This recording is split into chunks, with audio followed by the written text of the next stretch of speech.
मैं जितने भी सदस्य हमारे खड़े हैं सभी को बोलूंगा कि प्रोग्राम खत्म होने वाला है, तो सभी लास्ट टाइम में एकदम इकट्ठे हो जाएं, ताकि जैसे अभी सुबेल ने भी बोला है कि आपको अगले नहीं, अभी इंचार्ज जो है वो मिलके गया है, वो बोल के गया है। समय यहाँ पे निर्धारित होता है 1 बजे तक का, लेकिन हमें थोड़ा सा एक्स्ट्रा मिला। चलिए उसको छोड़िए।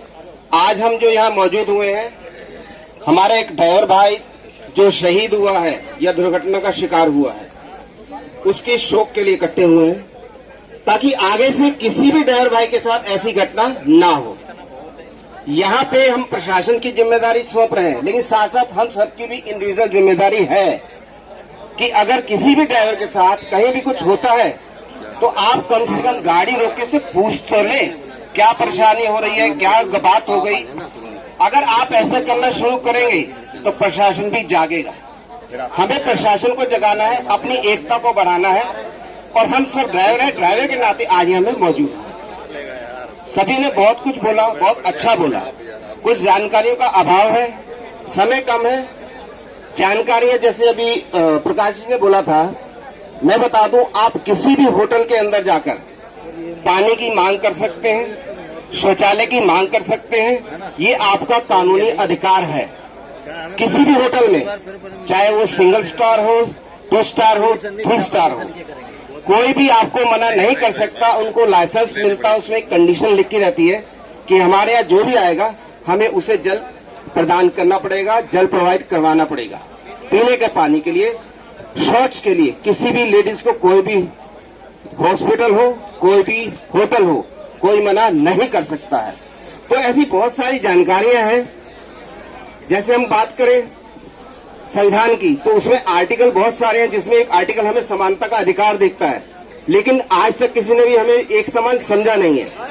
ड्राइवर शब्द सुनते ही, चाहे आपके नीचे 35 लाख की गाड़ी है, पीली प्लेट लगी हो, तब भी वो कहता चलो यहां से चलो।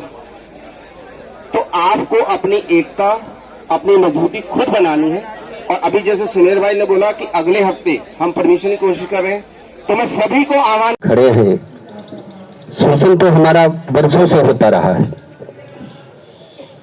देश आजादी के 77 साल बाद जो अमृत महोत्सव मनाया गया, आप सभी जानते हैं। लेकिन ड्राइवर कहीं न कहीं आज भी शोषण के शिकार हो रहे हैं।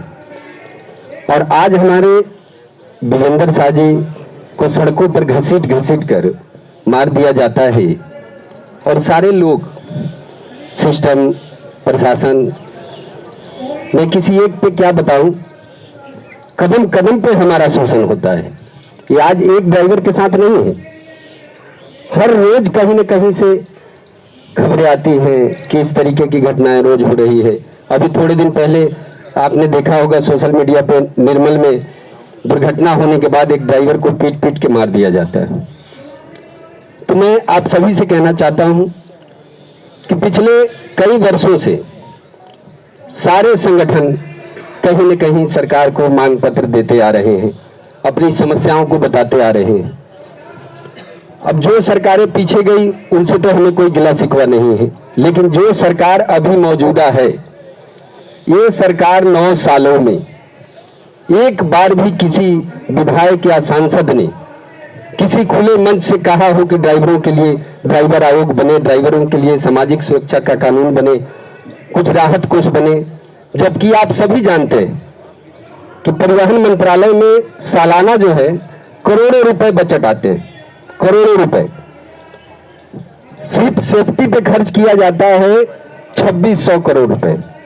मैंने कहा कि जो पैसे आते हैं उसका मात्र 0.1, एक पैसा भी नहीं, मात्र 0.1 पैसा अगर निकाल दिया जाए तो भी करीब 694 करोड़ रुपए बनते हैं। अगर एक ड्राइवर की दुर्घटना हो जाती है, उसके लिए अगर एक राहत कोष बना दिया जाता तो कहीं भी ड्राइवर को तत्काल उसकी मदद मिल जाती। हमारे देश का सिस्टम ऐसा है, आप सभी को पता है कि अगर कहीं दुर्घटनाएं, देखा है अभी हरदोई, उत्तर प्रदेश का एक जिला है हरदोई, वहां से एक ड्राइवर ने मेरे पास मैसेज भेजा, मैंने वीडियो अपलोड भी किया था। वो ड्राइवर का पांव कट जाता है और गाड़ी मालिक ने FIR ही दर्ज नहीं कराया। 6 महीने तक वो लखनऊ, बनारस अस्पतालों में उसके इलाज चलते रहे। जब 6 महीने बाद आया, अब बताइए कि पुलिस स्टेशन में पुलिस वाले कह रहे हैं कि हमने तो FIR ही दर्ज नहीं किया। केस नहीं है वीरेंद्र भाई का, ना जाने कितने ही इतने केस हो गए। सबको याद होगा हरि नारायण केस, जो गुड़गांव में हम सब जेल भी गए, डंडे भी खाए और प्रशासन के खिलाफ, सरकार के खिलाफ भी लड़ाई लड़ी, लेकिन कुछ नहीं हुआ।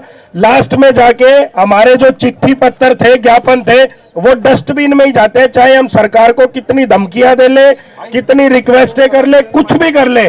दोस्तों, मैं आप लोगों से एक बात कहूंगा कि हमारी कोई सरकार मदद नहीं करेगी, कोई कंपनी मदद नहीं करेगी, हमें अपनी मदद खुद करनी पड़ेगी।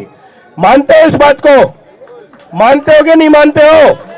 तो हमें इस तरह का कोई अपना कानून खुद बनाना पड़ेगा जिससे हम अपनी रक्षा खुद कर सके।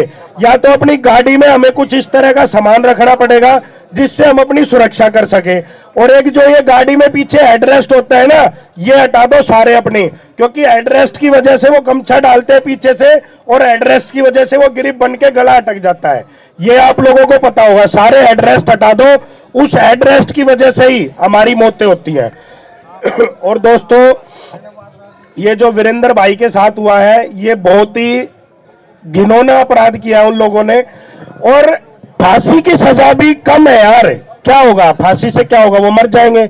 लेकिन हमारा जो बंदा है वो तो चला गया। फांसी देने से पहले, जैसा गौरव भाई ने बताया कि 5 मिनट के लिए हमें सौंप दो, उसके बाद सरकार भले ही उनको फांसी दे दे या छोड़ दे, लेकिन 5 मिनट हमें दे दो। हम उनका क्या हल करेंगे वो हमें पता है। और दोस्तों, उस परिवार के लिए हम जितनी मदद कर सकते हैं वो बहुत ही कम है, क्योंकि कभी भी इंसान की वैल्यू पैसों से हम तुलना नहीं कर सकते। तो पैसों की तो हम जितनी मदद करेंगे उतनी कम है, क्योंकि 5 बच्चे हैं, बीबी है, बूढ़े माँ बाप भी होंगे, उनका सहारा भी वो वीरेंद्र ही होगा और कोई सहारा भी नहीं होगा। भाई होंगे तो पता नहीं, लेकिन हमें बढ़ चढ़कर उस परिवार की मदद करनी चाहिए। ज्यादा नहीं बोलूंगा दोस्तों, कम शब्दों में ज्यादा बात यह है कि हमें अपनी रक्षा खुद करनी पड़ेगी। धन्यवाद। जय हिंद, जय भारत, जय चालक। बहुत बहुत धन्यवाद। वो जानते हैं कि कई बार तो मैंने कस्टमर से ही बैक करवाई है।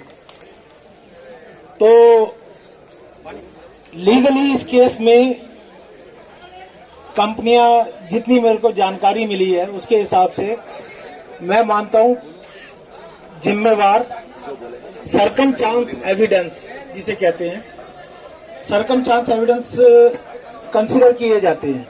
सरकमस्टांस एविडेंस और केस प्रॉपर्टी, ये दोनों चीजें कातिलों को तो अपने अंजाम तक पहुंचा देंगी, लेकिन इसके लिए जो व्यवस्था जिम्मेवार है, उनकी जवाबदेही कब तय होगी? उनकी जवाबदेही कौन तय करेगा? अब यहां से हम जाएंगे, 1 घंटे के बाद सब अपना अपना काम करने लग जाएंगे। इस केस के अंदर बहुत ही बड़ा फैक्ट है कि जिस आदमी ने वो वीडियो बनाई थी, हम सबको उसका शुक्रिया करना चाहिए। अगर वो उसने वीडियो ना बनाई होती ना, तो ये केस बाकी केसों की तरह डस्टबिन में चला जाता। भाई साहब, हो गया? बाकी केसों की तरह डस्टबिन में चला जाता। लेकिन इन्वेस्टिगेशन ऑफिसर ने एक अखबार में जो पढ़ा है मैंने, हालांकि मैं किसी इन्वेस्टिगेशन ऑफिसर के काम में इंटरफेयर नहीं कर रहा, दिल्ली पुलिस ने अपना काम बहुत अच्छा किया है, चाहे वो सोशल मीडिया के दबाव में किया है, लेकिन उस व्यक्ति को केस प्रॉपर्टी के साथ, मतलब गाड़ी के साथ पकड़ लिया है। और जो उन लोगों के चेहरे उन सीसीटीवी कैमरे में आए हैं जो रास्ते में थे, वो सब चीजें हो गई। लेकिन इस केस को रेयर ऑफ द रेयरेस्ट कैसे बनाया जाए और इसको फास्ट ट्रैक में किस तरीके से लाया जाए? इसके अंदर एक केस था कि अगर आपका जिसने वीडियो बनाया था उसका फोन फॉरेंसिक में जमा होता, केस प्रॉपर्टी होता कि ये लाइव वीडियो था और उस व्यक्ति को विटनेस बनाया जाता, तो मुझे लगता है ये सोने पे सुहागा होता और फास्ट ट्रैक पे ले जाने में बहुत आसानी होती। तो जो भी इस केस को फॉलो कर रहे हैं, मेरा उनसे निवेदन है इस पॉइंट को जरूर ध्यान रखें। मैंने अभी भाई साहब थे हमारे, उनको मैंने बताया था जो फैमिली के टच में है, गौरव, बंद करूं? नहीं यार, गौरव जी को मैंने ये फैक्ट्स थोड़े से बताए हैं कि फैमिली को जरा इसके बारे में जागरूक कर दे। दूसरा, भाई हमारा कोई माई बाप नहीं है, हमारे माई बाप है रास्ते पे चलते हुए लोग, हमारे जैसे ड्राइवर। मैं सब लोगों को एडवाइस यही करता हूं कि भाई सीसीटीवी कैमरा लगा लो अपने गाड़ी में। सीसीटीवी तुम्हारा खराब भी होगा ना, तो भी जो गलत आदमी है उसके मन में डर रहेगा। मैंने खुद महसूस किया है कि जो लोग लूटपाट करने के इरादे से बैठते हैं ना, जब वो लाइट सीसीटीवी की देखते हैं, पूछते हैं, तो मैं एक ही जवाब देता हूँ, 3 जगह इसका सर्विलांस है। दिल्ली पुलिस के पास है, ओला उबर के पास है, मेरी 5 फैमिली के पास है, और सच में है, 5 फैमिली के पास सच में है।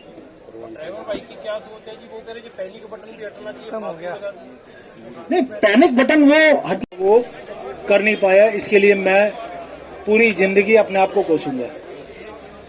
मेरा इरादा था कि जैसे हमारे सुमेर भाई ने एक परमिशन ली थी, वो 100 लोगों की थी, और मुझे इस चीज का पता था हमारे साथ काफी लोग आएंगे, तो मैंने एक पैरेलल परमिशन अप्लाई की थी इन्हीं के साथ अपना संख्या बल बढ़ाने के लिए, जिसके अंदर मैं ये चाहता था कि हम लोग, भाई साहब,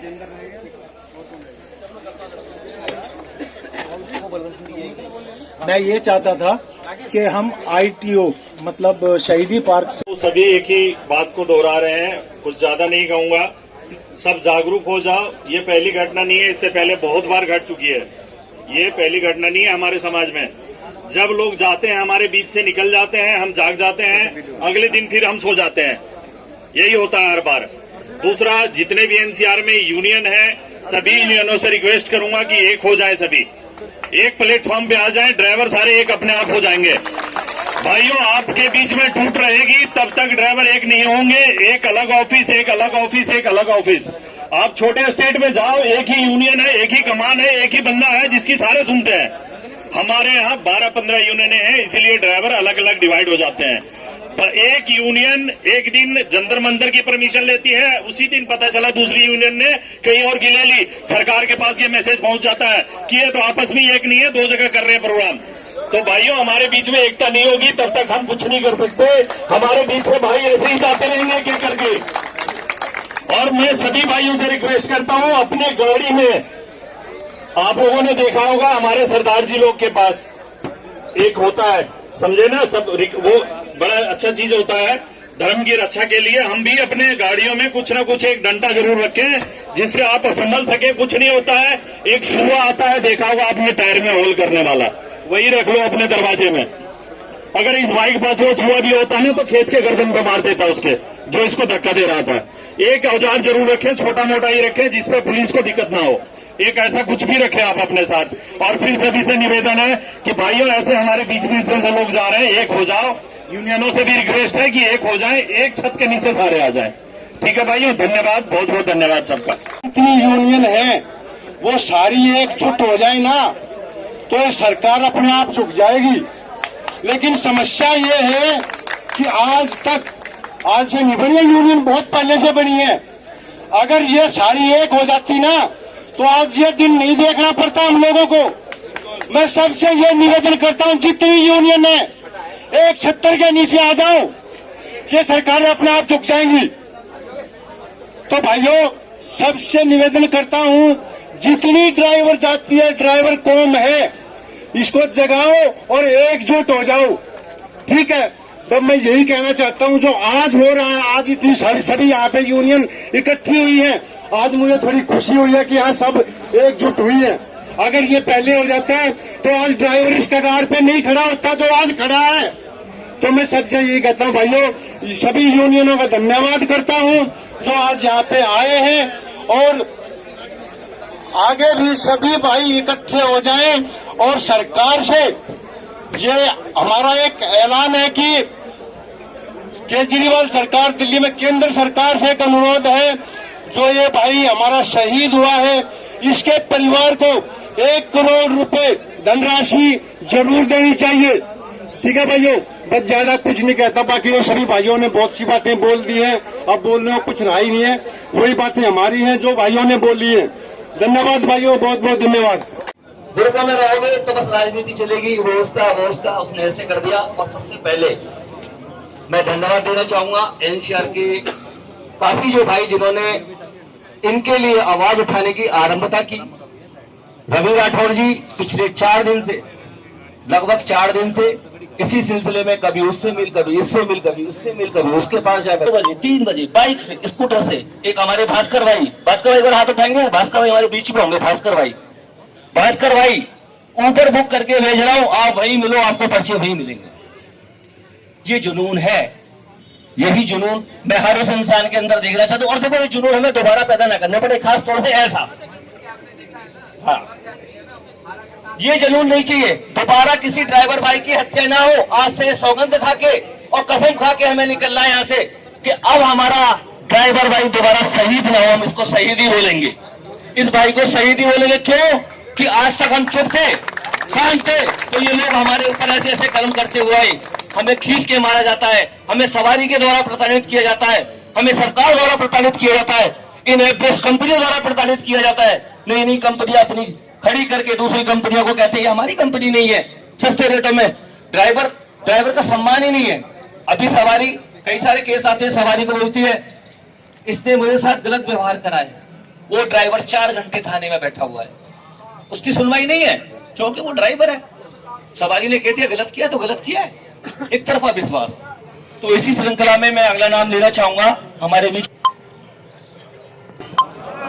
भाई मैं पहली बार माइक पे आया हूँ ड्राइवर भाइयों के लिए, मैंने आज तक माइक पे नहीं आया हूँ। ठीक है, मुझसे जो गलती हो माफ करना भाइयों। मैं न्यू अशोक नगर से हूँ। ठीक है दोस्तों, और इस भाई की हत्या जो हुई है इसके पक्ष में मैं ड्राइवरों को कहना चाहता हूँ कि सभी ड्राइवर एक हो जाएं और इस भाई को न्याय दिलाने के लिए प्रयत्न करें। और मैं सरकार से भी गुजारिश करता हूँ कि इस दरिंदों को फांसी की सजा दी जाए। ठीक है दोस्तों, और आप लोग से गुजारिश है मेरी दोबारा की, सब भाई एकजुट रह के रहेंगे, एकता में ही ताकत होती है। और मैं अपनी वाणी को यही विराम देना चाहता हूँ। ठीक है, अभी हमारे बीच देखिए